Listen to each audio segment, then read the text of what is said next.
We get to the jail facility and they ask me, like, do you have any more drugs on you? And I'm like, no. And they're like, well, when we get inside, we're going to strip search you. And when we find them, we're going to hit you with smuggling drugs into a jail facility. And I'm like, fuck. I'm like, all right. I'm like, I have a pipe. And they're like, where? And I'm like, it's inside my This is back to your story. Let's go. All right. How we doing? Good. How are you? Hot, delicious, fantastic, amazing, all of the above. I really appreciate you coming on the show. Of course. Thank you for having me. Driving an hour and a half to get here that means a lot to me. In LA traffic. Yes. Mind you, LA traffic. It's like you can go 5 or 10 miles and it'll take 10 years. Oh, for sure. I fucking hate it. Like I literally, the blessing is that I don't think I leave Santa Clarita like ever. Mm-hmm. So there isn't that much traffic out here. So yeah. But if I lived in Los Angeles, like my wife, she works, for the movies, does makeup, and she has to drive out there all the fucking time. Mm-hmm. And so it's like, you can take literally 10 miles and turn that into 2 hours. Oh, for sure. And take your entire day. Driving into LA isn't that bad. It's driving out of LA. Facts, yeah. So. And it also depends on what time of day too. Mm-hmm. Right? Like if it's on the weekends too, it's not as bad, but whatever. So people just tuning in. Why don't you do a brief introduction of yourself? Well, my name is Melissa. I like long walks on the beach and I like to read books. Is that true? No. Which part of it is not true? Both. All right. I'm not a big fan of the beach and I don't care for books. Well, at least you're fucking honest. So are you more of a cold person? Yes. Okay. I do like the cold. No, so I grew up in Westlake Village, little white hoity-toity town. Yeah. Moved out. I don't know. I'd probably say like 4 years ago. I fell into doing drugs and getting pretty hard into alcohol for like a long period of my time, that I lived out there. And to get clean, I went over to North Hollywood, and never really left. Why North Hollywood? There was a treatment center out there. Okay. Yeah, I don't know if I can say this treatment center here. That's complete. That's up to you. Shit, I've been to Tarzana treatment centers when I was a kid. So yeah. Tarzana babies. Let's go. Let's fucking go. So for you, like your story starts like, did you start using at a very young age? Yeah. So let's back up. So I grew up. I grew up in Westlake, and my parents were married. And when I was about 7, they got divorced. And I remember, like, at 7 years old, like, feeling very, like, angry and hatred towards the world because I couldn't understand why my parents were getting separated. And a lot of the blame I put on myself, like, my parents don't love me enough. This is why they're not staying together. And so I became a very angry little child. And then as I got older, like, I was playing piano, and it wasn't angry enough for me. Like, I wanted something to, like, take more aggression out. And so my dad bought me the drums. Nice. And I started playing drums at 12, and, like, that was perfect. And I joined an all-girls Ramones tribute band, and we were paid to play gigs, and we were fucking sick, right? Yes, yeah. I love that. Yeah, and our bassist at the time was fucking around with heroin. And so my dad pulled me from the band. He's like, I don't want you involved with heroin. And I'm like, what's heroin? Like, that's interesting.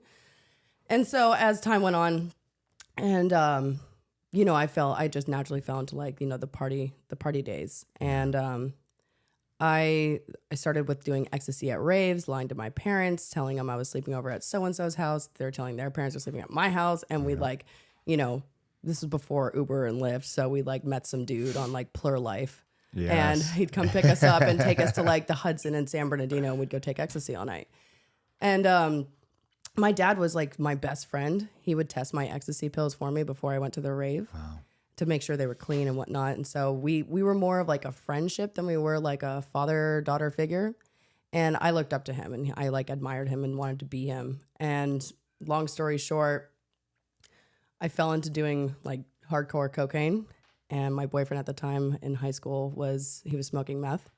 And so one of the times I remember sneaking out of my dad's house, and I went to go hang out with my boyfriend at the time.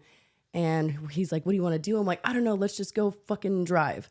So we're driving down the street, and he runs a red light. And at that red light, there was a police officer. And so we're getting pulled over, and he's telling me in the car, he's like, I can't go to jail. He's 18.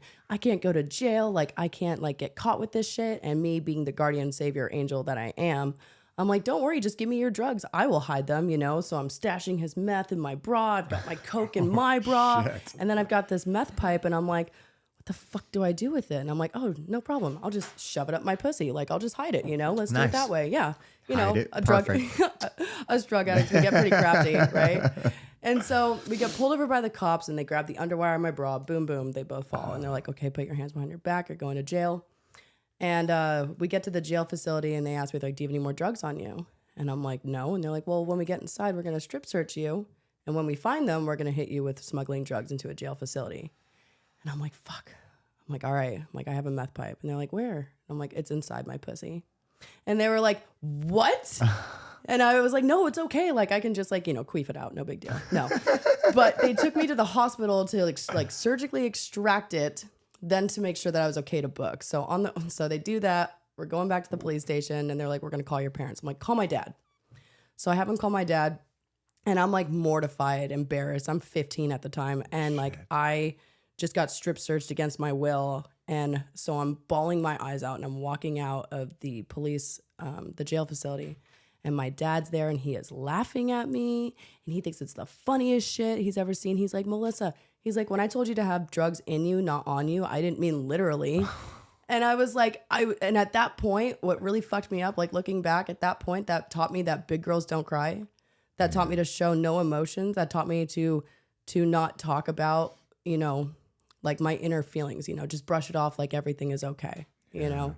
And like, I ran with that ego trip of like just getting out of jail. I'm like, yes, let me get a fucking spider web tattoo next, you know, like doing some time.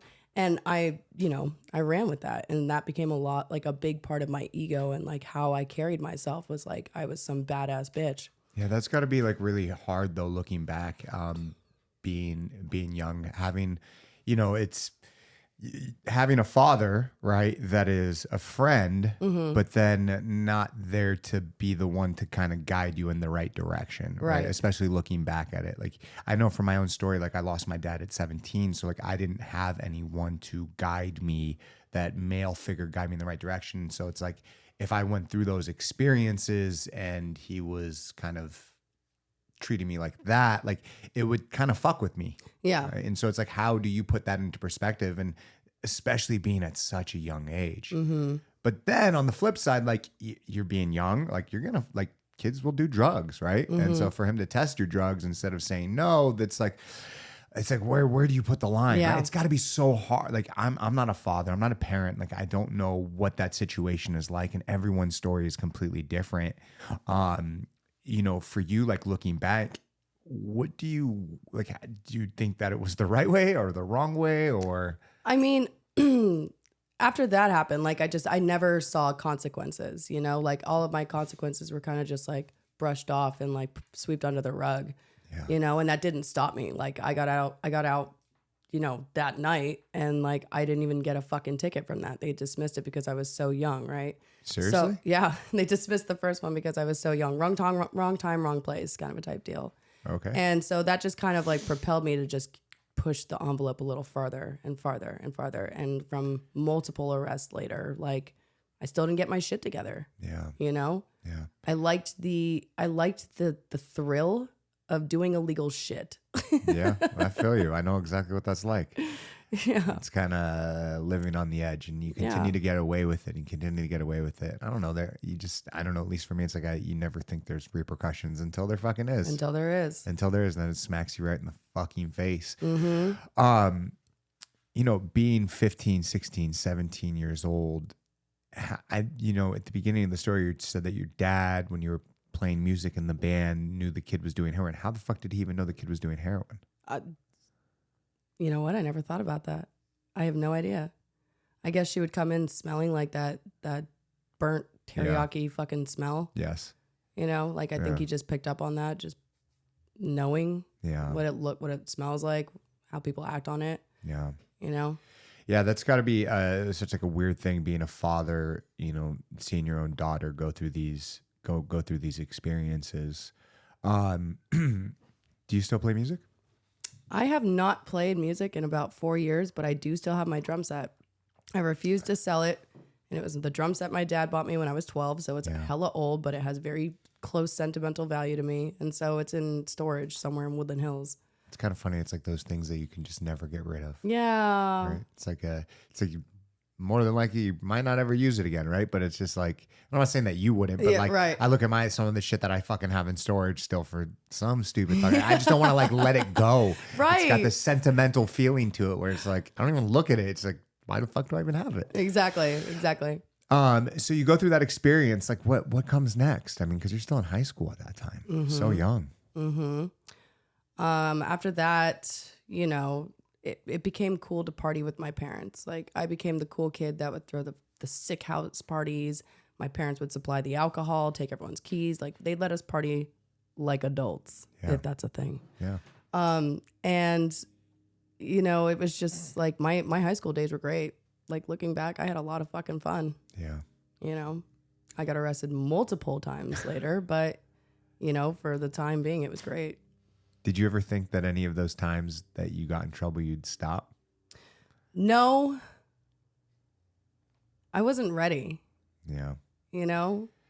I mean, should you be ready at a kid? Like, I don't know. Like, those experiences are so important. I mean, obviously, people go too far, right? But like having fun, partying, letting loose when you're younger, like, those are the times to do it because it's like so funny because when you're younger, you don't realize how truly free you are. And then you get older and you got so many things weighing on your fucking shoulders. And it's, you take those moments in your life for granted. Yeah. I remember looking back, I couldn't wait to be an adult. I couldn't wait to not have any rules, live on my own, you know, just be, you know, my own independent person. And now that I'm fucking 30, I'm like, damn, adulting sucks, bro. Well, it does. It's Responsibilities, bills to pay, gasoline. How do you make food? I don't know how to fucking cook. Like, if there was one class in high school I wish someone would have taught, it would be culinary school. Yes. Like, learn how to make some shit because my extent of cooking is cereal and fucking mac and cheese. Yeah, I mean that's the problem. Definitely, just with the education system as a whole, is we teach our kids a lot of things that they don't fucking need, and things that they do need, we don't teach them at all. Yeah, like what am I going to use the Pythagorean theorem, bro?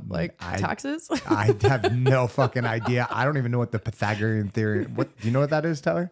I think it's I'm A sure you squared do. plus B squared equals C squared. Yeah, exactly. You got it. Seriously? Yeah. Pretty sure something like that. Yeah. Holy fucking shit. Yeah, see, I'm stupid when it comes to that stuff. Okay, well, so you remembered it. I remembered it, yeah. It's useless information that you're probably never going to use. Facts. Yeah, but if you were to learn how to cook some food, that might help you out. Yeah. Right.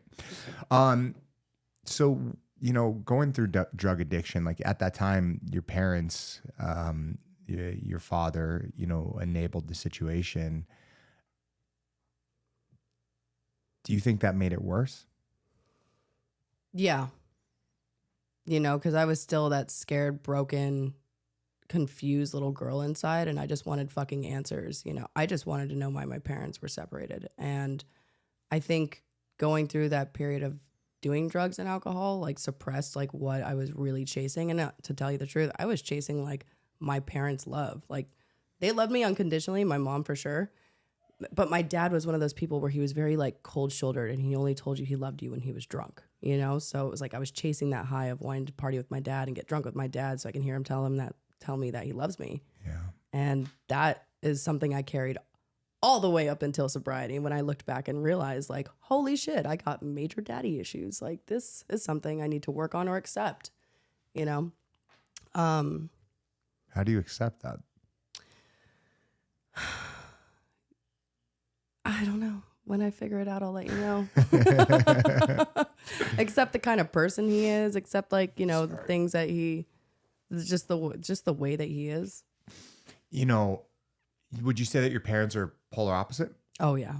So would your mom allow these like when you were younger?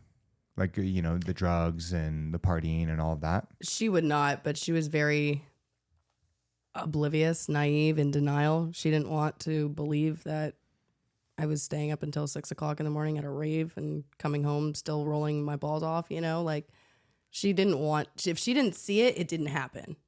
That was how my mom handled it. Did you live with her too? Yeah. So there was split custody. It was like 70% with mom, and then 30% with dad. So it was like every other weekend we were with my dad. And then the divorce took 7 years to get completed. Holy shit. So from like 7 years old to 14, there's like constant going back and forth to court for custody. Mom's telling me that dad doesn't want us. Dad's telling me that mom won't let us have it. Like, it's just, there was never a clear fucking answer. So I just kind of just stayed out of it. Yeah, that's got to be like, people don't talk about this enough, but like what it means for a kid to have parents that get divorced and what that does to them psychologically. Yeah. Like I didn't have that. My parents probably, should have, but like I said, my father passed because they definitely had their own struggles.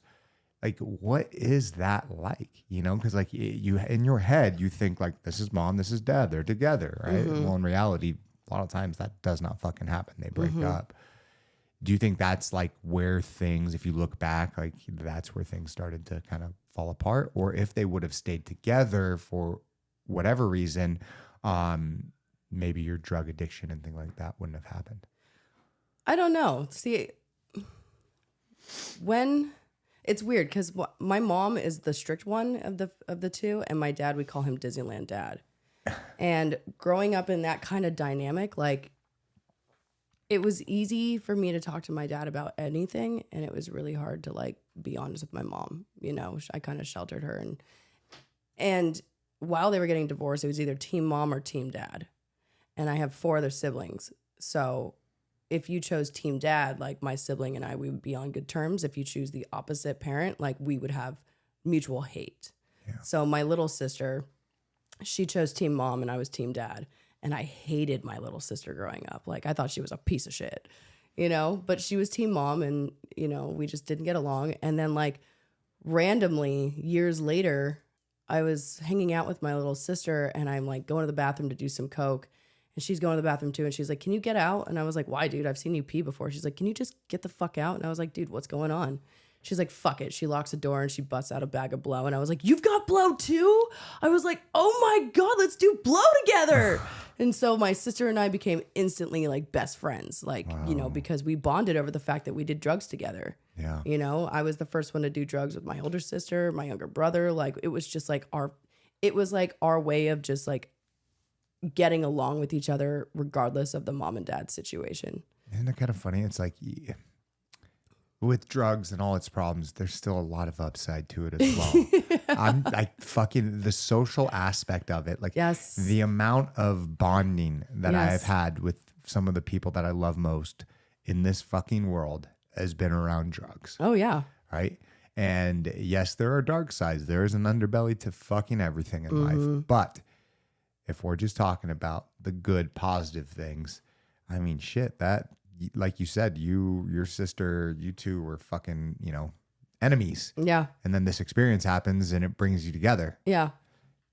To this day, are you guys still pretty tight? Yeah. So ironically enough, so my sister and I, we were on our little rampage of doing drugs for years and years and years and years. And my sister slipped into doing heroin. And I personally don't care for heroin. I'm more of an upper type bitch. I like to be, outgoing and whatnot.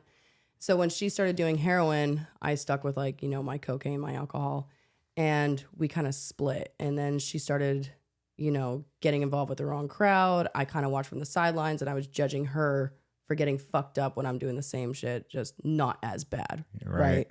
Not as bad. Right.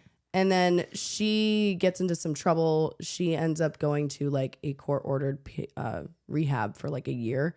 And when she gets out, she is like a Bible thumping AA person. And I'm like, who the fuck are you? Like, let's just do some blow together, And secretly deep down inside, like I was envious of her life for getting clean, for beating that shit, because I was so tired and so sick and so depressed and just lonely. And so if anything, she inspired me to get clean myself. And so before COVID, I had checked myself into rehab. I only wanted to get 30 days detox and get out. Went into rehab the first time, met a boy. Mm-hmm. Thought he was going to be my saving light. We were going to get out and have the white picket fence. We're both going to be clean and fucking have the life of our dreams. That didn't happen. And so we relapsed again and we were on like a 1.5 year tangent. and all throughout COVID, we're getting stimulus checks from the government. We're doing like, Momo hopping. We're running out of money. I'm having the DTs because I'm drinking so much. So I need booze to keep myself basically alive at this point. So we're stealing booze from the grocery stores. And then at one point, like I woke up, like we were living out of my car. I woke up and he's got a needle in his arm and I'm just like, God, I can't fucking do this anymore. I'm so fucking done. And then like, I think like a week later, I checked myself into the second rehab and I've been clean since. And so now that's where my sisters and my relationship is like, now we're so close because we're both sober and she's 2 years older than me to almost the day. And I'm 2 years older than her and like our actual birthday. Like we have the same birthday to the day, 2 years apart. Wait, seriously? Yeah. So you have the same birthday? we have the same birthday. So you guys are like almost like twins. Yeah, kind of. Yeah. So Wow, so that's I'm crazy. July 27th, 92. She's July 27th, 94. Damn, that's crazy. I've never met brothers or sisters or brothers that have the same birthday, but that are not twins. Yeah.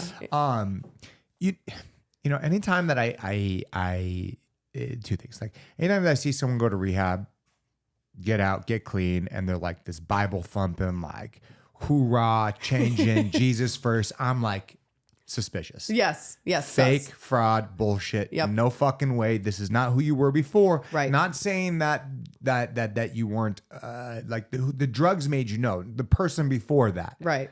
How are you this person now? Yeah. What are your thoughts about that? I was convinced she was brainwashed. I was convinced that she went through some neurology, I don't even know if that's a word, but neurological like brain surgery or something like that. I could not believe that she was a completely different person in just a small period of time. And I don't know if she was riding that pink cloud for like a while, but whatever they did, whatever they helped her with, like she came out a better person and I hated her for it. Yeah. Is it because she found peace? I think it's because she found peace. She finally was done running and I was still suffering and I needed my buddy to suffer with me. Yeah. We were like peas in a pod.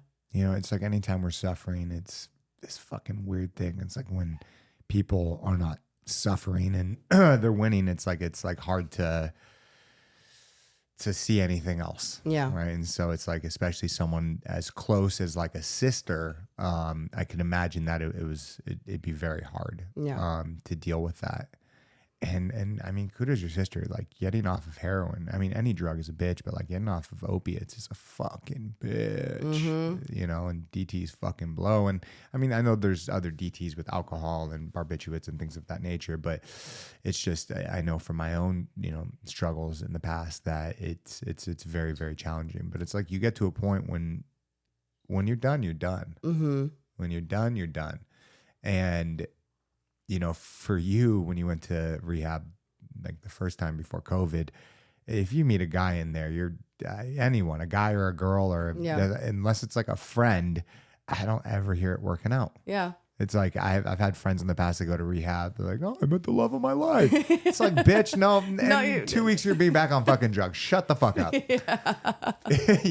So it's like, because you have to do the work yourself. Well, you forget why you're there. Yes. Like I was completely blindsided with the fact that there was men in the same rehab I was in. I was not there to get clean anymore. I was there to fucking 13th step. You. Like you became my fucking prey dog. Yeah. And that's where my mindset went when I was in rehab. It didn't become about getting off drugs. I was clean. I was sober. I was having all these new feelings. Whippy. But it was now, who's my next guy that's going to take care of me?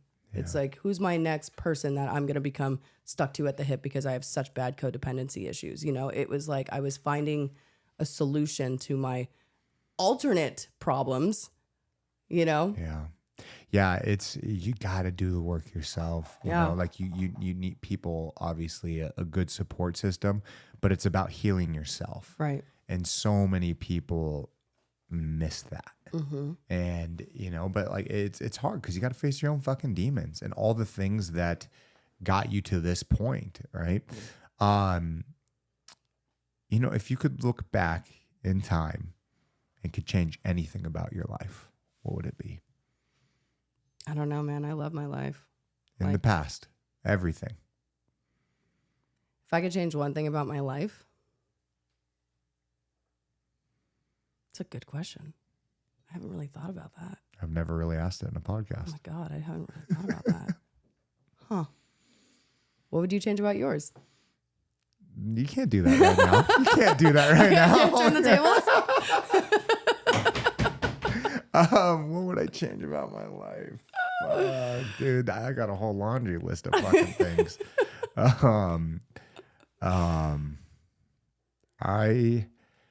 I wish I was I don't know if it's like a past thing or anything, but it's a quality. I wish I was more stoic, more even keel. So it's obviously related to things in my past. I kind of just react to things instead of like taking a step back. And so my entire life, I have done things without thinking them through, getting into arguments with people, flipping desks, punching people in the face, just doing stupid fucking things, putting my wife through fucking hell, putting fists through walls, like shit like that. So there's like those moments in my life, I would definitely wish I could change. Yeah, because it's like I don't know. I don't like being that person. Yeah. Now your answer. Okay, my answer. One thing I would change, I would never give up playing the drums. If I can go back in time and tell myself one thing to never stop doing, it's never stop playing the drums. Like, that shit fucks with me to this day. Cheers. That's a good answer. Yeah. But you can fix that. I know. It's never too late, and I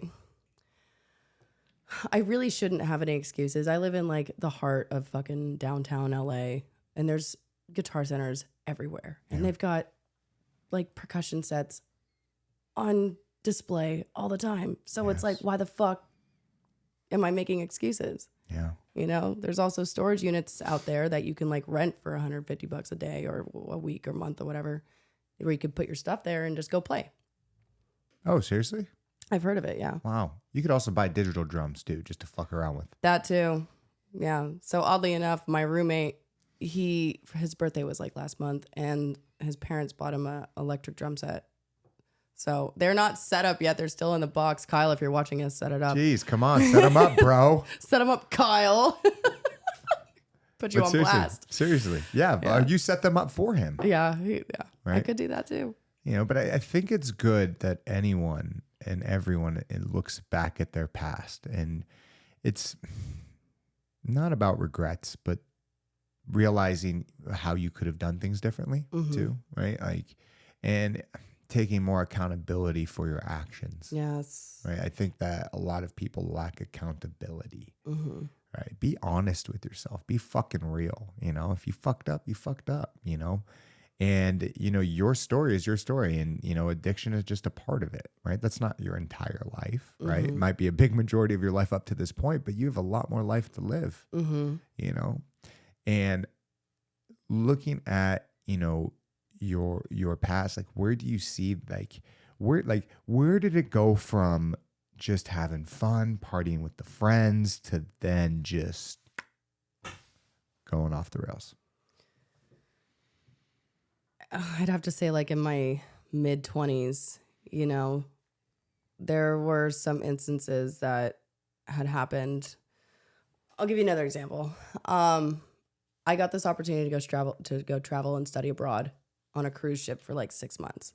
And my little sister and I were going to go, both addicted to drugs at this point. And it was almost like our saving grace, because we were going to be at sea detoxing from drugs for, you know, weeks at a time. And then we're going to go to different countries and go study whatever the fuck we're studying, right?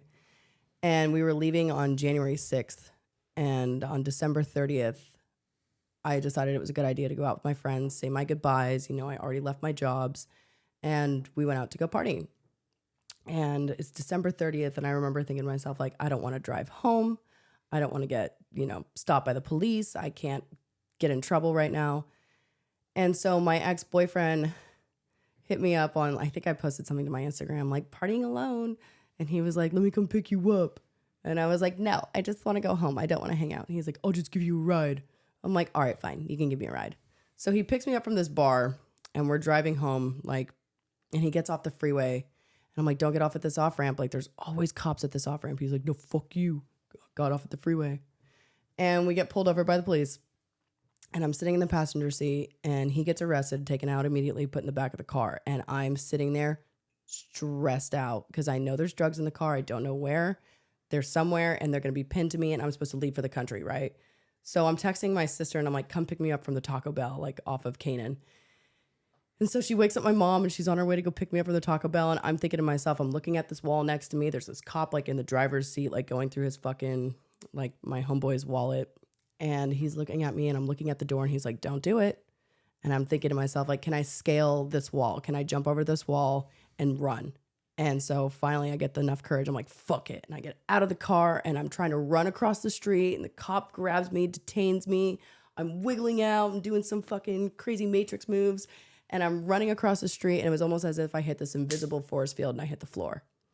And I was like, what the fuck? And I get back up, and he hit me again.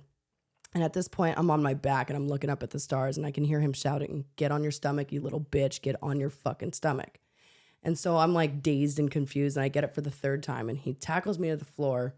He's got me on my stomach and my arms behind my back, and he puts his knee behind my ear, and he cracks it, and he fractured my jaw in 3 places. He smashed it back here and fractured it right here. And I remember my mouth just like filling up with blood, and I'm like spitting out blood. And there's now more cops coming. And as I'm looking out towards the street, I see my mom and my sister drive by, and there's cops all around me. And they take me to the hospital, and they have to surgically remove the tasers that were still inside me. And I got tased. That's what happened. Yeah, he hit me with a taser gun. Okay. So the ones that you can't rip out of your skin because they kind of like go in and fish hook. Yeah. So they had to take me to the hospital, surgically remove them out of my body. And they would not tell me what's wrong with my face, but I could feel it swelling up. I didn't know my face was broken. They were just making sure that I was okay to book. Like if they were taking drug tests, like alcohol tests, making sure that I was okay to be taken to the station. And they booked me for battery of a peace officer. Wait, what? Mm-hmm. They booked me for battery of a peace officer because they had literally nothing to book me for. I had no drugs. I had no weapons. I was intoxicated, but I wasn't that fucked up. But because his actions were so severe on like a little white girl like me, they needed to make his actions justifiable. So it was battery of a peace officer. So they booked me for that. I'm calling my mom in jail, and I'm like, Mom, I need you to get me out. Something's wrong with my face. And she's like, no, you need to sit there and accept your consequences. You need to just chill. I'm like, no, dude, you don't understand. I need to go to the hospital. Something is wrong with my face. Like I can't talk, and it's like swelling up, and I can feel it like getting sore. My mom finally gets me out, and I'm like white as a ghost. I don't remember any of this, but this is what she told me. She said I was white as a ghost, and when I had walked up to her, I collapsed in her arms. She took me to the emergency room, found out that my jaw was fractured and broken, like this part was like fractured, like broken in multiple pieces, and this part was fractured. And so I woke up in the emergency room with my whole family around me, and we're like watching the fucking ball drop. It's now December 31st. We're watching the ball drop on TV, and they wheel me off into surgery. And I had to have immediate surgery right then and there because I had my jaw wired shut. And so I used that as poor me. My life is so hard. Why does this happen to me? And that kind of propelled my using. I didn't get to go travel abroad because I picked up a felony for battery, and I also became physically unfit to travel. But I used that as leverage as poor me. And so all these situations and instances were happening to me where I just felt like it was more of like, I get to do drugs because my life sucks, you know? Yeah. Holy shit. Holy shit. First off. Wait. At first I thought you meant the cop just decked you in the face. No. How did you break your jaw? So From falling? No. So when I had hit the floor the third time and I'm on my stomach, he had me on my stomach and he was straddling my back. Yeah. But to hold me down, he like put his knee behind my ear and smashed it down. And there was no charges or like, I mean, didn't you just like get up and run? Like, I don't understand what the big, that just kind of seems very excessive for, and I know cops could do that. There's good Right. and bad cops out there. And that just seems very excessive for trying to run away.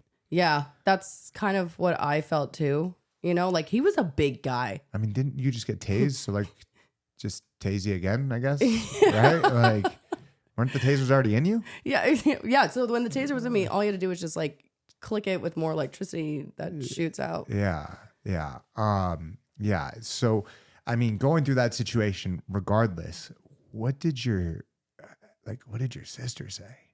Because like, obviously, She was scared. Like I think her and my mom had driven by like after I was on the floor already. So they drove by and saw like 30 cop cars, like 2 ambulances, fire trucks, and I think my mom was more like embarrassed, like what the fuck did you do now? And I think my little sister was scared that I was like dead or something. Well, I'm talking about the sister you're supposed to go with. Yeah. Same sister, same one. So, but then after she realized everything that happened, she fucking mad at you for fucking that up? I mean, I don't know. She still went. Oh, she still went. She still went. Okay. Yeah, okay. she still went. That must have been that must have been hard for you too. It was very hard for me. Right? Because I mean, if the finish line is right here, you're literally right there. Mm-hmm. Yeah, it was very hard for me. I mean, to this day, like, it's still hard for me to, like, see pictures of when she was in, like, India or whatever fucking country they went to. Like, I emotionally checked out from that period because I didn't want to see it. I didn't want to hear about it. I didn't want to talk to her about it. You know, when she came back, like, I didn't want to speak to her about how her trip was. Yeah. You know, and that might have been selfish of me, but, like, I couldn't mentally handle that. Like, I gave up the opportunity of a lifetime because I wanted to go get high. Yeah.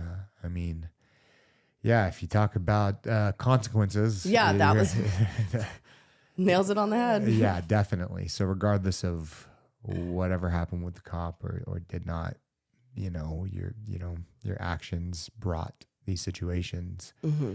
and you didn't get to go on the trip, and that fucking sucks. When those things happen, though, you either go this way or that way, right? And unfortunately, it did take you down a path that. Let me ask this: how the hell did you continue to consume drugs if your mouth is wired shut? Oh, easy. Yeah, super easy. tell. Yeah. So, I mean, I was doing coke, so like it's easy to like, In the but nose. then, and then I was taking the numminess and I was putting all over my braces. It was great. It was great. Professional. Yeah. I was just talking about, mouths wired shut. I remember I was younger. My brother was going to UCSB, and one of his friends were getting jumped. I probably fucking up the story or whatever, but then he ended up getting jumped for some reason, and this guy with a fucking brick just smashed him in the fucking face. And I remember he's got his whole mouth wired shut, and he was like so hungry that I don't remember how long his mouth had been wired shut, but he would like, I don't know if this happened once or multiple times, but he would like blend steak, just so he could fucking drink it. Okay, yeah. So I've got a story about that too. So I had to do the same thing. I was on a liquid diet for months, and I was craving like pizza and eggs. And so one day I'm like, fuck, I really want like soft boiled eggs. So I made soft boiled eggs. I put them in the blender and I tried to drink it. Yeah. Don't ever do that. Don't ever do that. It is not. It was the It's like,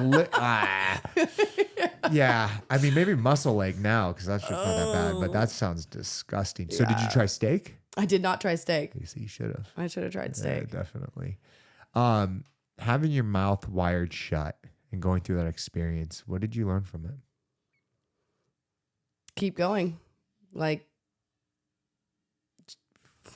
it didn't stop me from using, Yeah. Do you regret that you didn't take that time to self-reflect a little bit more and kind of change things? Yeah, I think I was so numb and so in denial about the fact that I had a problem, Yeah.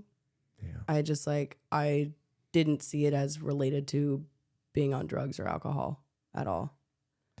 Yeah, it's hard when you go through those experiences to even, I mean, you can look at yourself in the mirror, but sometimes you just don't even know who that person is. Yeah. The way that you are being reflected to the outside world is different than sometimes what you see yourself as. Yeah. And that can be challenging all in its own place. But yeah, I mean, having an opportunity of a trip like that would be very hard. And it would definitely hurt not to be able to go on that. Have you found any peace all this time later to be able to talk to your sister about it? Oh yeah.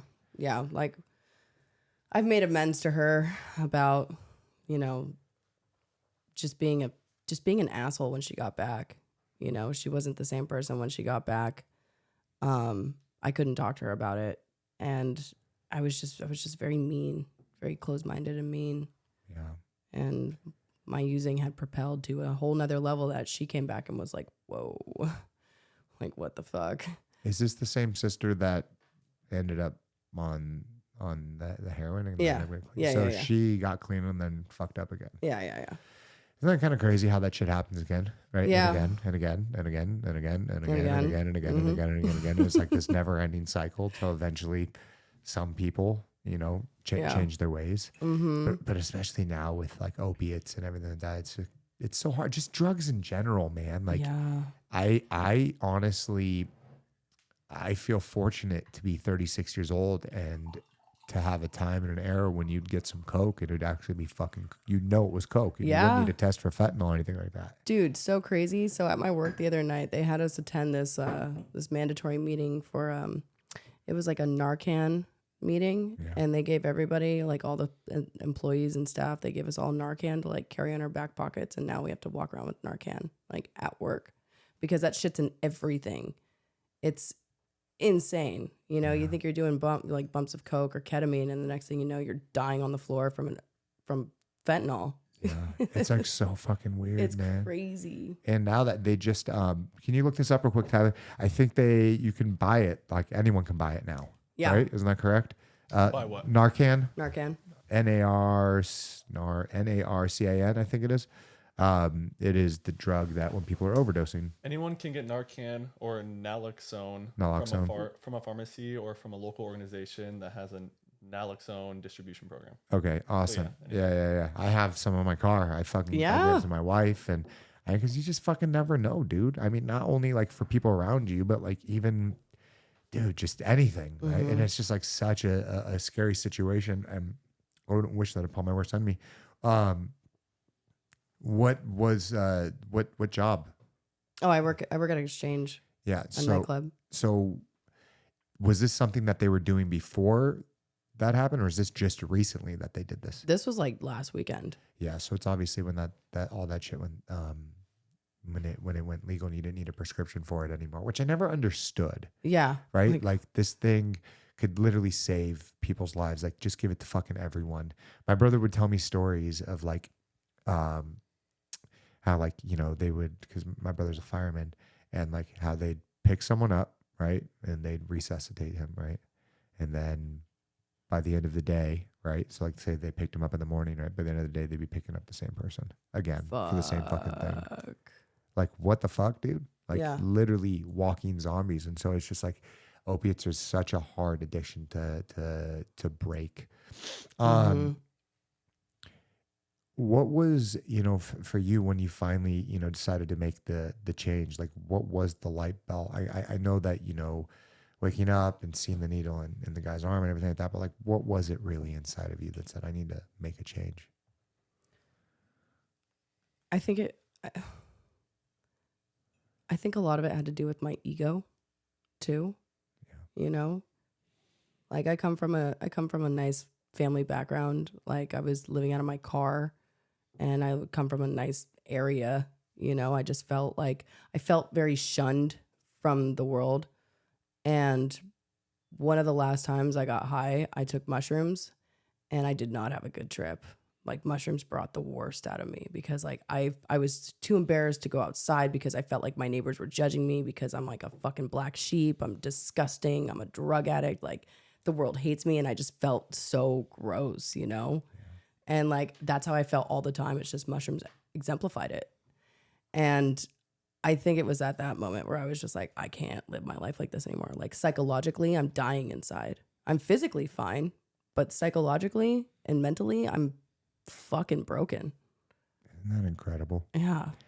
I talk about this a lot on the podcast, but the power of psychedelics, psilocybin, LSD, DMT, it pushes your deepest, darkest things that are in the back of your fucking brain right to the front, and allows you to face them head on. And for so many people, myself included, has gotten me off of this thing and that thing and changed different things in my life that I didn't like about myself, and really just says, wake the fuck up, Brock. Like, what the fuck are you doing? Right. And, you know, being able to face that. And it is the ego. It is the ego. And so, you know, going through an experience like that, I'm sure is for anyone, it sucks. But then on the other side, it's like, okay, I got to make some real change. How long did it take though, for you to really figure it out to where you finally like, okay, I can, you know, like, did you go through a year of all of this shit, or was it 6 months, 12 months? How long does it take? Like after the mushroom trip? Yeah, to just like, you know, finally put the shit down. I did mushrooms on Halloween of 2020. I checked myself into rehab on November 12th of 2020. So a week, Not that long. 2 weeks, Not that long. not that long. Not that long. You know, like it made me so insecure, you know, and I was just, I couldn't take it anymore. Did you always have problems with feeling insecure, or the drugs made you feel secure? Drugs made me feel secure. Drugs definitely gave me like that ego power trip, and I became like everyone's best friend, you know, and I think I felt really alone growing up, and then becoming everyone's best friend because I had the good shit, or I was selling drugs, or I had the pills, or I had like the hookup for everything that you could possibly want. Like I became the popular kid. And that was like something I just really wanted. I wanted someone to love me, you know? So having all these people come to me looking for drugs just felt like I was accepted. You know, I was the most insecure and secure person at the same time. It's so crazy. I know the exact feeling that you're saying. You do? 110%. I was the kid with all the drugs. I was the kid with this and that, and I would always provide them and want to be the life of the party and that. And it's just fucking just a mask, right? Of who I really was. I was just an insecure little fuck, right? Yeah. But the drugs were the mask. Yeah. And I never had to face that. And so I totally understand what you're saying. Yeah. But then there comes a time where you got to face the music. Yeah. Or fucking you don't, and fuck that shit, you know? Yeah. So during this entire process with drugs and all of that stuff, though, like you also had a life outside of it. What else were you doing? Bartending. Okay. So I mean, it's not like challenging, right? So I had been bartending. And after I got out of rehab, I was talking to my sponsor and I was like, I need to go back to bartending. And she's like, no, do not go back to bartending. You are setting yourself up for failure. You are going to relapse. And me being the egotistical, prideful bitch I am, I'm like, watch me. Watch me. Yeah. So I went back to bartending and I didn't tell her, but I didn't relapse, you know? And that, my spite helped me in that to keep me sober. Because I was 3 months clean and back to bartending. And I would refuse to get loaded because I wanted to prove you wrong. You know? And then, and then so I just stuck with that. Isn't that hard though? Bartending? Not bartending, but like putting yourself in those situations while trying to stay and remain clean. I'm a weird one. I like to be involved in the chaos without being directly involved in the chaos. You know, like I like to get you fucked up as possible, but watch from the sidelines and then pray for you because you're going to feel like dog shit in the morning. You know, like I like to be that person that is indirectly involved because I still thrive off the party vibes, you know? Like I went on Groove Cruise this past year and like I was letting people use me as a tray for doing cocaine off of, you know, like, yes, do lines off my tits. I have no problem with that, but don't let me, like, I won't do it. You know, like I'm like the worst sober person ever. How is that even possible, dude? That sounds fucking. We're talking hypothetically speaking. No, you're not. You're totally not. Holy shit, dude. That's. I mean, you're in the devil's asshole, man. Like, I'm playing with fire, and 100%. I know it. I'm playing with fire, but it's like I like to be involved without actually being involved.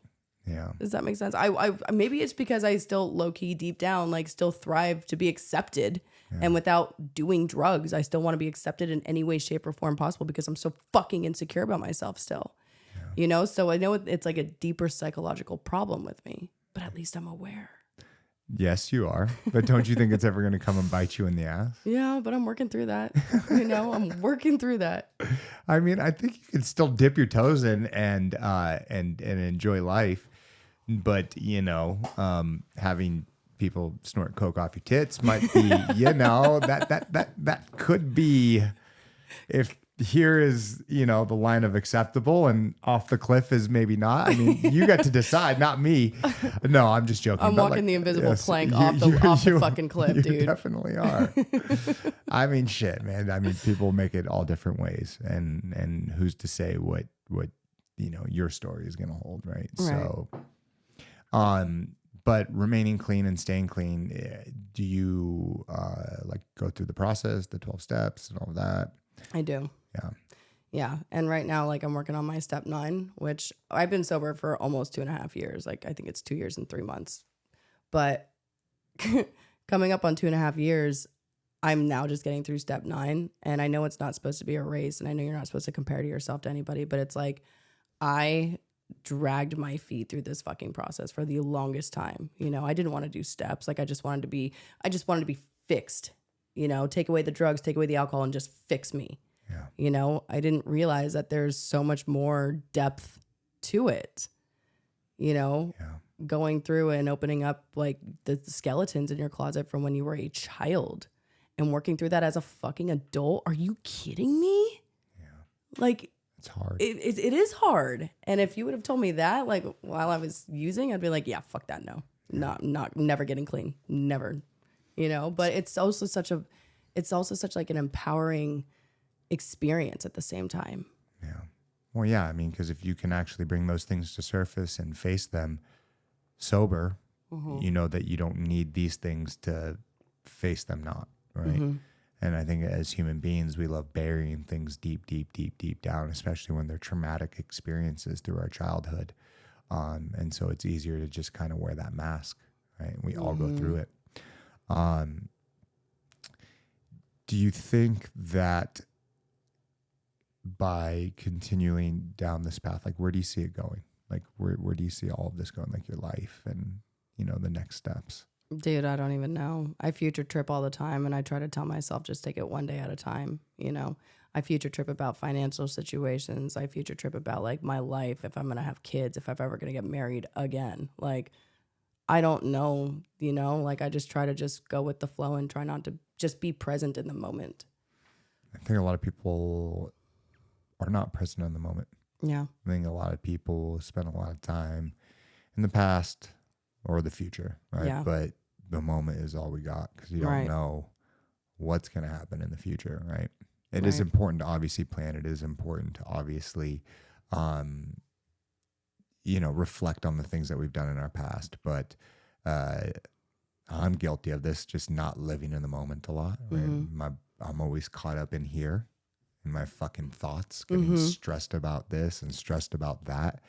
But sometimes living in the moment could be the best thing. Yeah. We were talking before the podcast and your experience on, the other podcasts. Oh God. But you don't have to talk about it. It's totally fine. It's not my point. But he brought like the OnlyFans girl. It's like, how did that all, come about, modeling and everything like that? I've been modeling since I was like a child.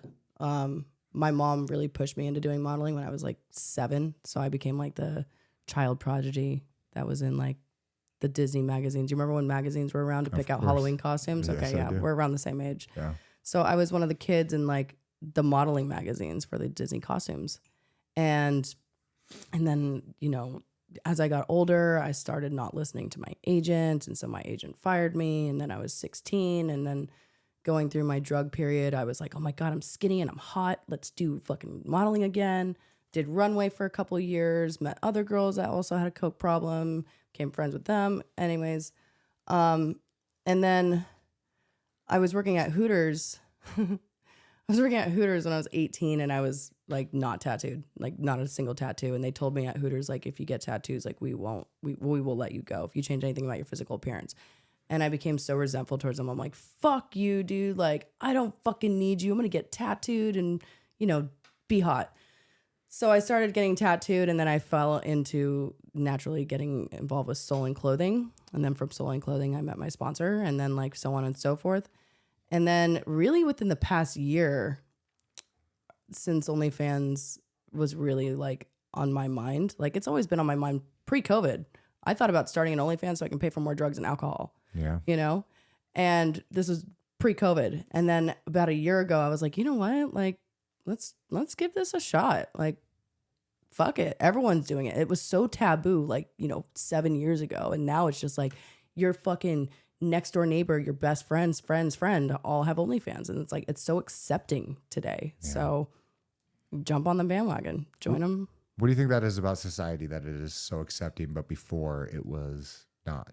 I think it's just the way the world is, you know? I don't know.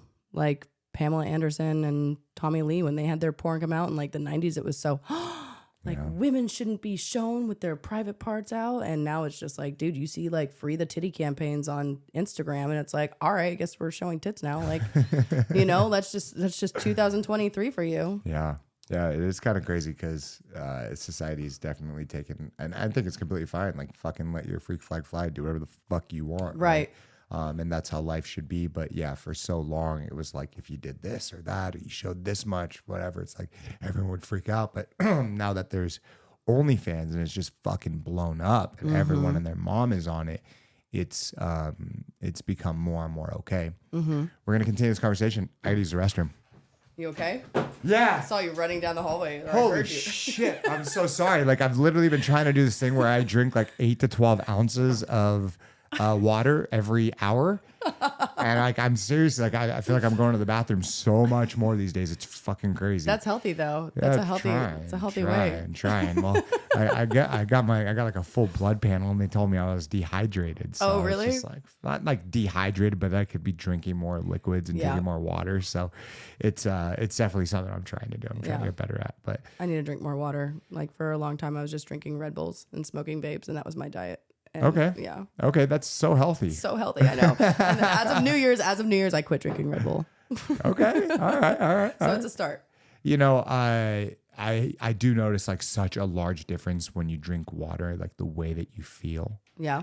I fucking talk about addicted. Yeah. Super addicted. I know. I don't even know what that means, but mushrooms got me off vaping the first time, but it getting like fucking high, smoking like a few hits of some weed just changed it. And so it's like, yeah, absolutely. Because I mean, cannabis is it's a hallucinogen, right? And so it doesn't matter if it's psilocybin, mushrooms, or mushrooms is psilocybin, if it's psilocybin, THC, DMT, whatever it is, like anything that is pushing those thoughts and ideas to the front of your head and making you face them. And so it's like, it's so fucking funny because I had plans to quit vaping March 1st. And, you know, it's like, I don't know, I talk about this a lot, but it's like, you know, people are like, I'm going to start a diet at the beginning of the year. I'm going to fucking do this or that. Yep. And it's like, no, bitch, you're fucking not. Just shut the fuck up. It's like, no, if you're really going to do it, you're going to do it now. Yeah. And so it had been like a month since I like smoked any weed, right, whatsoever. And Tyler and I went down to go do a podcast with Scummy, the drummer, not Scummy, Smelly, the drummer of NoFX. And so we went to this like little concert and I ended up winning like this 1/8 of weed. And so like I freaking, you know, hit this joint while I'm driving back from Long Beach. And I just like, I don't know. I just started like contemplating a lot of things in my head, right? And fucking get to my house, Tyler leaves, and I'm talking to my wife, and she's like saying stuff to me, but like, you know how it's like how sometimes like when like you're talking to someone, but like you're really not paying attention to them. No disrespect to my wife whatsoever. It was just because I was really fucking high. But I was just like, that thing in my head was like, Brock, you talk about it all the fucking time. It's like you say like, if you're going to start a diet, I'm going to do it at the beginning of the year. You're going to fucking, I'm like, no, if you want to quit vaping, Brock, you're going to fucking do this right now. And so I'm literally saying something to my wife. I turn my entire body. I turn on the faucet and I just put my vape right underneath it. Wow. I said, I'm fucking done. and since then? And instantly regretted it. Oh, okay. I was going to say, and since then you quit? Yeah. No, I haven't hit it since then, though. Oh, wow. I have not vaped at all since then. And I won't. I mean, I can't say I won't ever vape again. But for now, nah, fuck that. But I know for a fact, if I would have waited to March 1st, which was just a few days after that, right? I would have continued vaping. Mm-hmm. I would have not. Yeah, I'm more addicted to these than I ever was to cigarettes. And I smoked like a pack of cigarettes a day.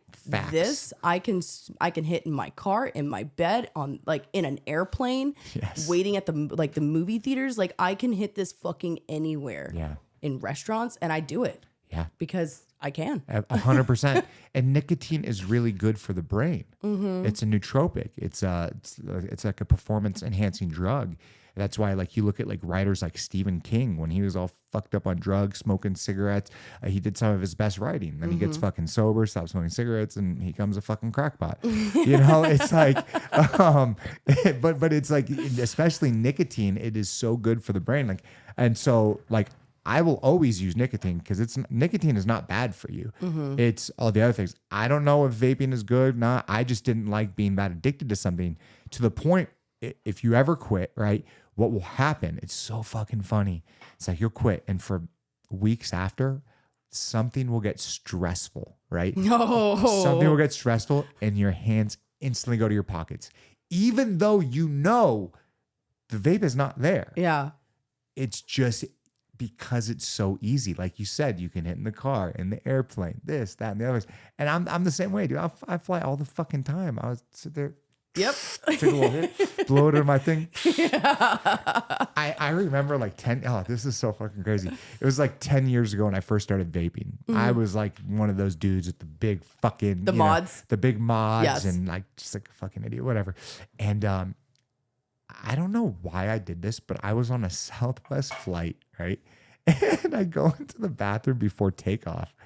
And I really wasn't thinking. I don't even know what the fuck was going on in my brain. But I take a hit and I see like a little vent, right? Uh-huh. And I was like, oh, I could blow it into there, not thinking that it was the fucking alarm. Smoke alarm. It was the fucking alarm. And the alarm goes off. And I just get out of the room. I go sit down, I think, and they didn't, the plane hadn't taken off at that point, but and so I didn't get in trouble or anything like that. I was like, oh, that was fucking dumb of me. That was like so stupid. So dumb. I don't know why I did that, but it's like so weird because, and especially now, like with those, like, dude, you remember the box mods, you remember those fucking things, and now it's like you have this powerful little fucking device that's just insane, and it's so good and delicious. It is, right? Who gives a shit about that? Blow it in my face. But now I switched to these because I'm definitely an addict. Yep. And so these are Rogue nicotine pouches, like, and it's fucking awesome. Oh yeah. It's like apple, really good. Wake up in the morning, put one in the mouth. Like apple? They do. Watch, smell this shit. Let me smell. Yeah, they're fucking delicious. Oh my God. They're fire, dude. That smells so good. They're fucking fire. They're great. And so I get the nicotine craving without that.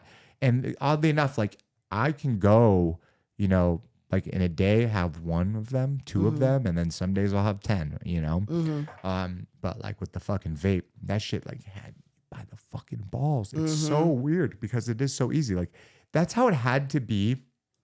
Like if you were a smoker in like the 50s and 60s. Yeah. Right? Where they were like smoking in the bathrooms, they were smoking in the hospitals, they were smoking in the airports, where it's like you with a vape, like you could hit that shit anywhere. Right? I catch myself doing like addict behavior with my vape. Like I'll go in the bathroom and like go into a stall and hit my vape multiple times, like as I'm at work, as if I were going in there to like rack lines. Yeah. And it's like I'm doing the same fucking thing with my vape. I sleep with it in bed. It's under my pillow like my bottle of vodka used to be.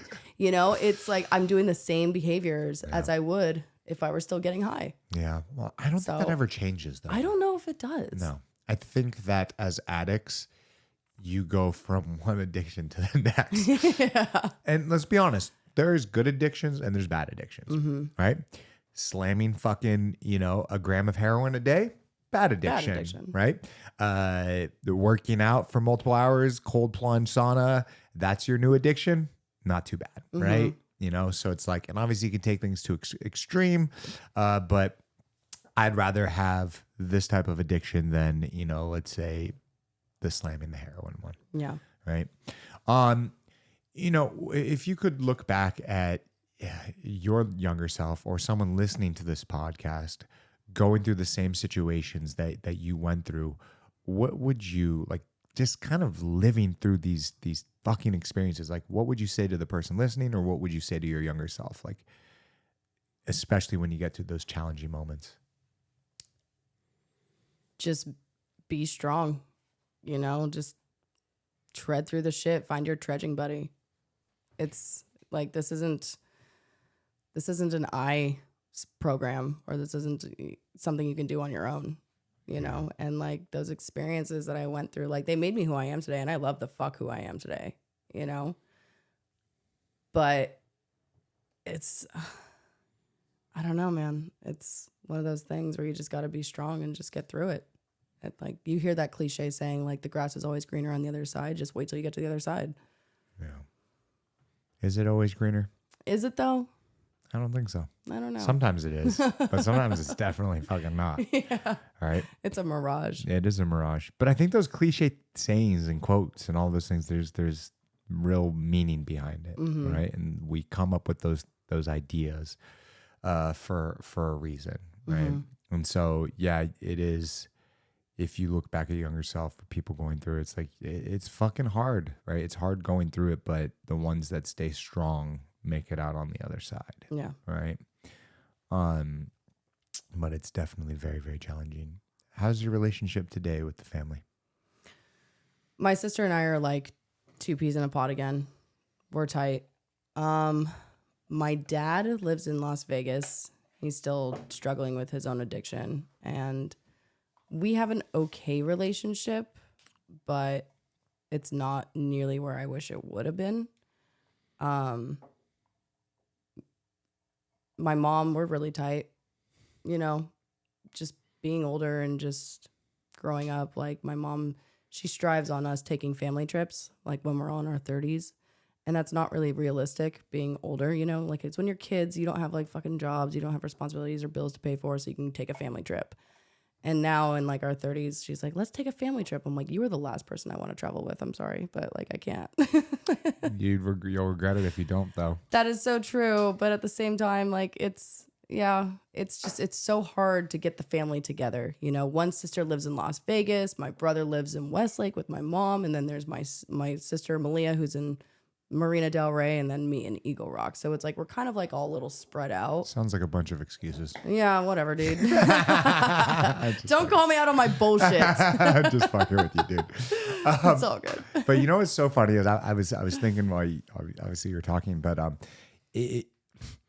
if you asked yourself when you were younger, right, like you were tight with your dad, right? You had that relationship, right, with your dad, and your mom was the strict one, right? But now you're a 30-year-old woman. Things are different. Yeah. Right? Things are definitely different. Probably got a lot more respect for your mom. Yeah. And your dad. Yeah. Right? So it's like, I don't know, being a parent, once again, I'm not a parent, but there has to be that fine line of being the parent, but then also being there for your kids. I don't know what that line looks like, but, you know, it definitely seems like your mother being the way that she was, regardless, everyone's got their flaws. You look at it differently. Yeah. I put my mother through hell. That's for sure. Yeah. You know, from all the arrests and drunk driving, debt, stealing, just everything, you know, like I put her through some shit, and my dad wasn't there. You know, he's split after, you know, my dad got remarried, and when her kids got involved, everything became about her kids and not us. And like when we started fucking up, it was like, you guys can't come over here anymore. So we were kind of like shunned. And then it was like mom's responsibility to take care of us.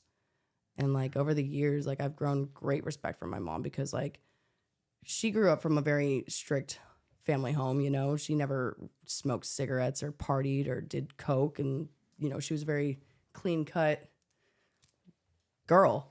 And then she's got this daughter who's got safety pins in her fucking sweater, jet black hair, and listening to fucking punk rock. And she's like, what is this child? Yeah. You know? So I give my mom great respect. Yeah. Yeah, definitely. I you know, anyone, you know, any mom or father that, you know, sticks by their kid when they put you through these types of things. Yeah. That I for sure put my parents through as well. It's hard. What do you think it is about your mom that she didn't give up on you? I think because she saw a lot more potential in me, and she knew that this wasn't going to be my life forever. Like she's always been my biggest cheerleader, you know, whether it would be playing drums or, you know, making a killing, bartending. Like she's always been my biggest cheerleader, follow your dreams type person. You know, I remember my mom, she told me, she was like, don't get any more tattoos. And I was like, well, I'm planning on getting like a sleeve. And she's like, don't get a sleeve. Like, I will disown you. And I come back with like 2 sleeves. And I'm like, what now, Mom? She's like, they're not bad. It's true. It's true. You know? Could be way worse. Yeah, it could be worse. I've seen some very shitty tattoos in my day. Yeah. You know, it is, but it is amazing how resilient mothers can be, right? Especially when they have kids that put them through shit. Yeah. You know, when you look at your life 10 years from now, 5 years from now, where do you see it?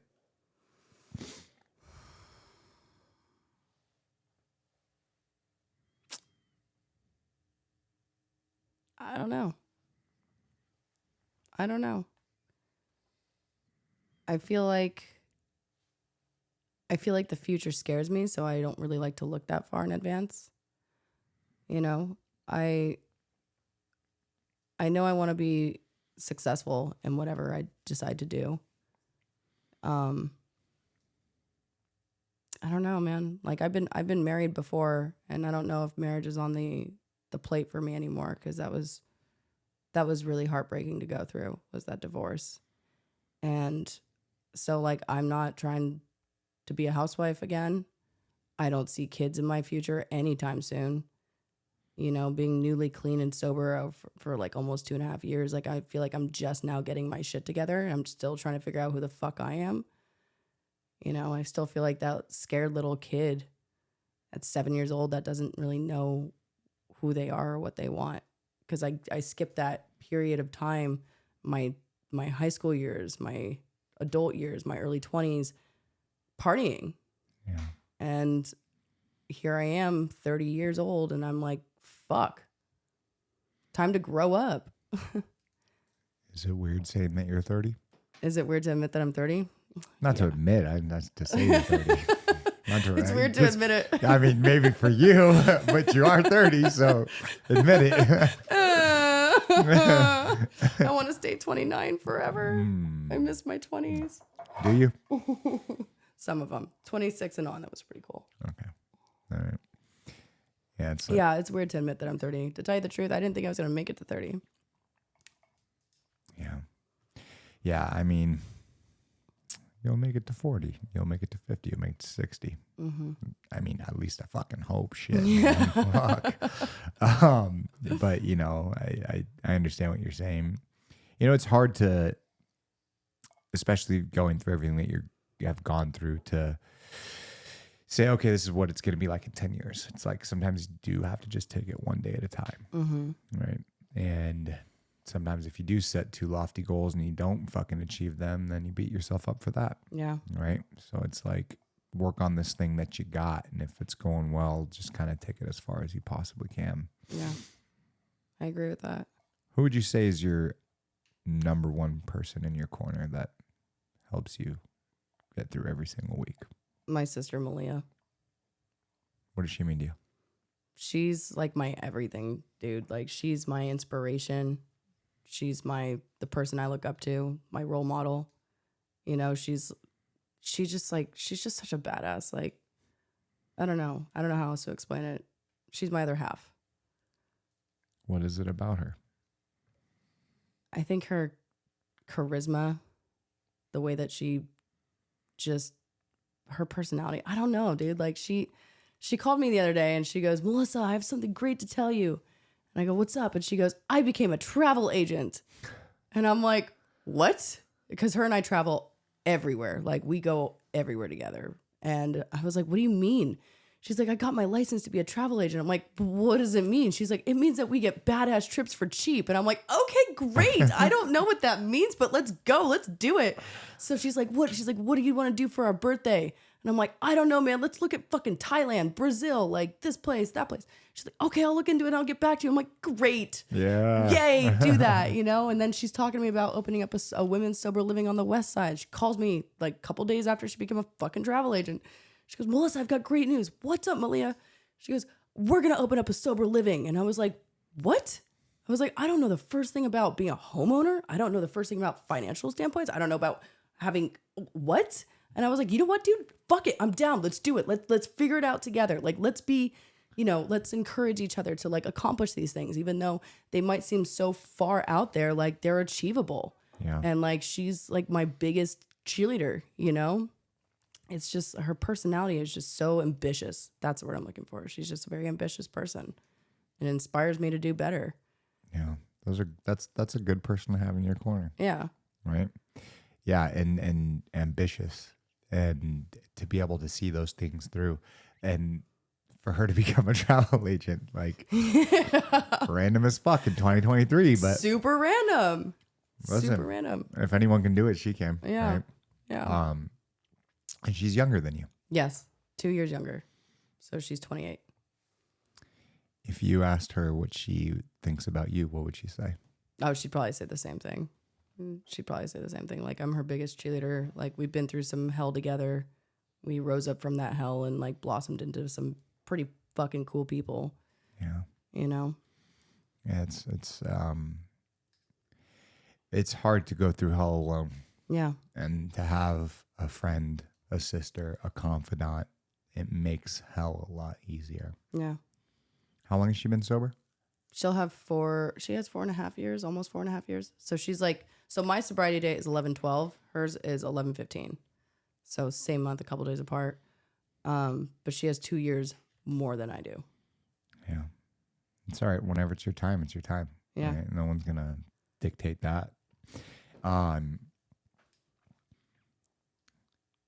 When you leave this earth, what do you want to be remembered for? Porn. Take that out. Take that out.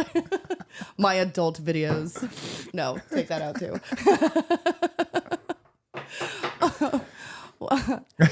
I don't know.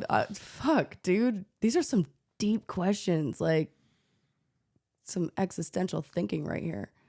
What do I want to be remembered for? I don't know.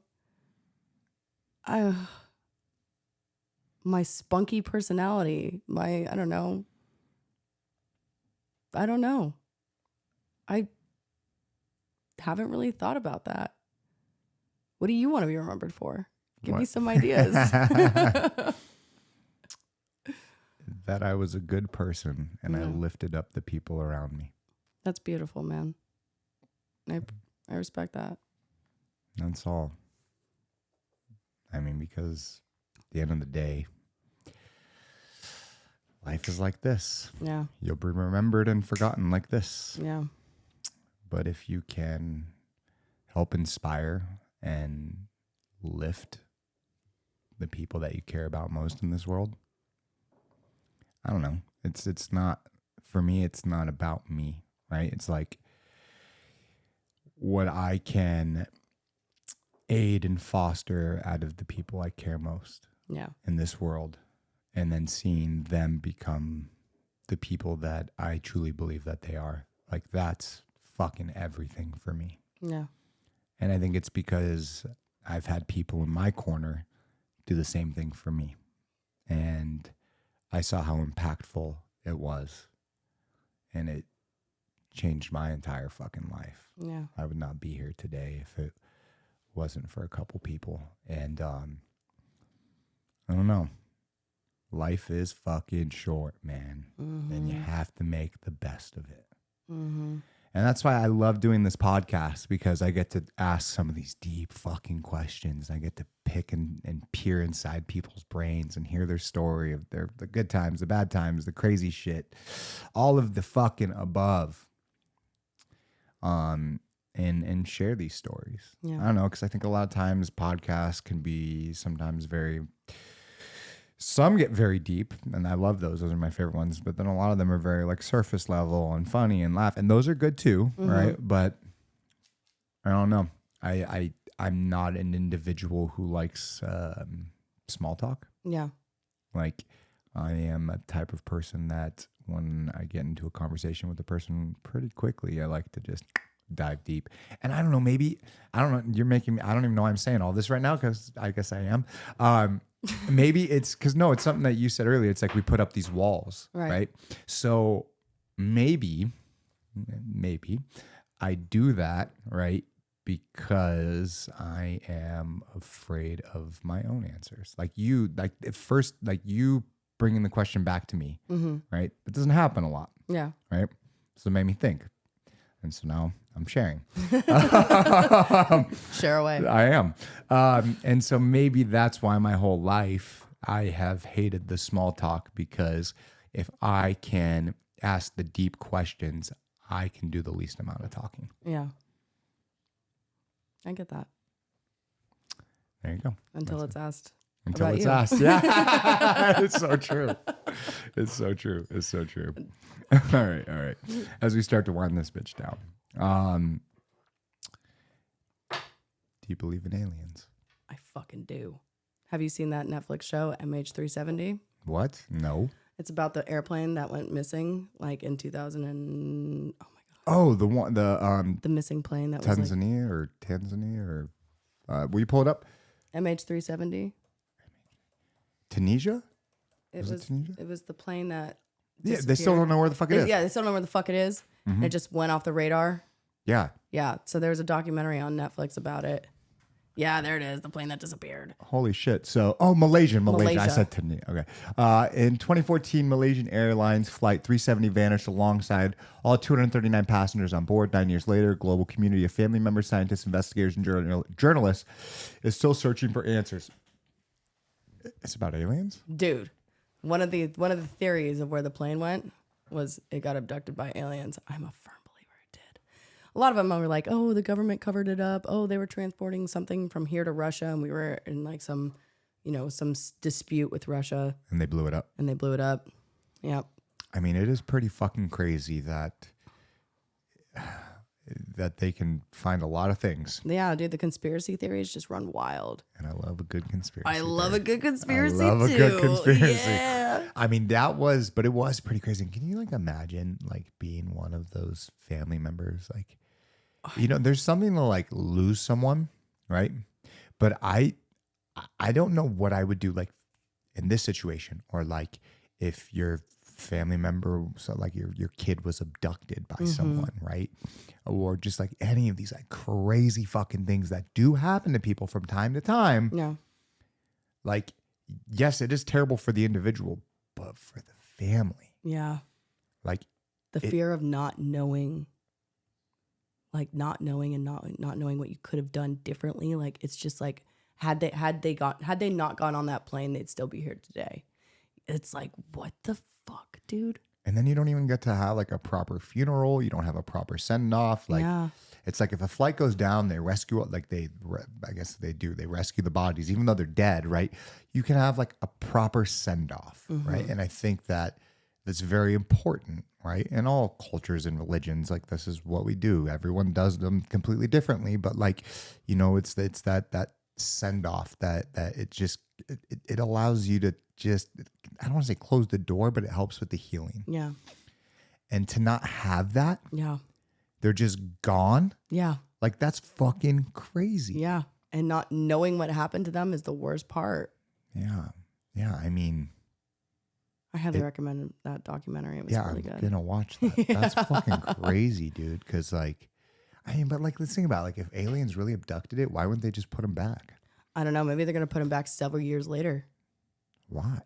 Like in the same place in the sky, just boop, And it's as if they never age, and they land like all happy go lucky. It's like, dude, you've been gone for 10 years. Could you imagine if that shit happened? But then they would give up their fucking cover, right? Because like if those people come back, right, and they didn't age, right? You had a 10-year-old on that fucking plane. The kid's still 10 years old. Yes. That's gonna be a little sus, right? Right. Like I think the aliens are really good at. I don't want to say they're good at covering their tracks, because like if some of these things that we're definitely seeing are truly aliens, then they're obviously letting us see them, right? Like the Tic Tac or the gimbal or any of those very well-known videos that we've all seen. But yeah, that'd be very fucking strange. Yeah. And have you watched the Bob Lazar one? Pull that up real quick. This one's crazy. He's been on Rogan. It's yeah, if you like aliens, definitely watch this one. He's I'll just read it so I don't fucking butcher it. Here we go. Let me see. It's what show is Area it? 51 and Flying Saucers by Jeremy Corbell. See it in 2018 right here. All right, there. There's a little synopsis on it. It says 1989, physicist Bob Lazar broke the story of Area 51 in the U.S. government work on alien spacecrafts. He blew the whistle, shocked the world, and then went silent until now. Wow. It is absolutely fucking phenomenal. And, you know, human beings are very bad at lying, right?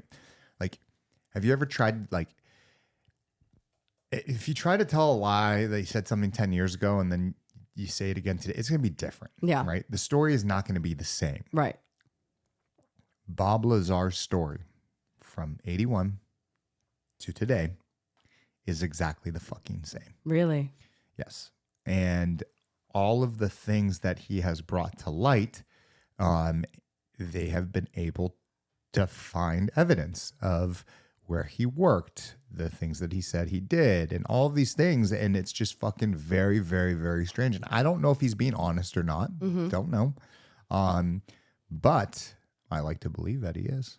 Yeah. And yeah, so he went on Rogan, and it was a really, really good podcast. And if you have not watched it, it's a really great documentary by Jeremy Corbell on Netflix. I'm gonna have to check that out. That one will blow your fucking mind, especially like with all the things we've heard about Area 51 and all of that shit. But I definitely believe aliens are out there. I do too. I don't know if all the things that we see are aliens. Yeah. But I mean, it's so weird because I just saw this picture on Instagram, and it was of the Earth, right? But it was like a satellite went thousands of miles out and took a picture of Earth. It was just a little fucking dot among all these other dots. And there is so much fucking out there. Yeah. To say that there is no other life. Right. Whatsoever. Right. It's a little closed-minded thinking, if you ask me. 100%. And we just had Andrew Bustamante on yesterday, and he kind of like put it in perspective. He goes like, in the world, right? We're not the only intelligent life form. You've got dolphins, you've got monkeys, you've got orcas, you've got, I know an orca is a dolphin, but like, you know, like you have all of these like highly intelligent creatures. So if we have multiple, right? Why wouldn't there be somewhere else in the fucking universe that would have at least one? That would be very egotistical to think that we're the only ones out there. Yes. To me, what's scarier than aliens coming is to find out that we are the only things out there. Ooh, that is some deep shit. Oh. That would be the fucking scariest thing. You know, I talk about, you know, the Fermi's paradox theory, where like every civilization gets advanced and they reach this level where it's either, I think, natural disaster or they kill themselves. And that's why when we look out into the universe, we don't see anything else. I don't know if I really believe it, but like, you know, that's a possibility too. Yeah. Or there's many dimensions out there. Who fucking knows, man? Yeah. You know, all I know is be a good person, live your fucking life, take each day at a time. Yep. I appreciate you coming on here and being so raw and real and talking about addiction and, you know, the darker underbelly of what it means. And I wish you nothing but happiness and success along your journey. Thanks, man. I appreciate it. Thank you for having me on the show. This was fun. Absolutely. Absolutely. Where can people find your stuff? You can find me on Instagram. I have a link tree with all my links. Okay. What's your Instagram name? Miss Missy, MISSS_MISSY. Why'd you pick that? I think, oh my God, I was on a photo shoot once. I would think I was young. I think I was like 16. And the photographer called me Miss Missy.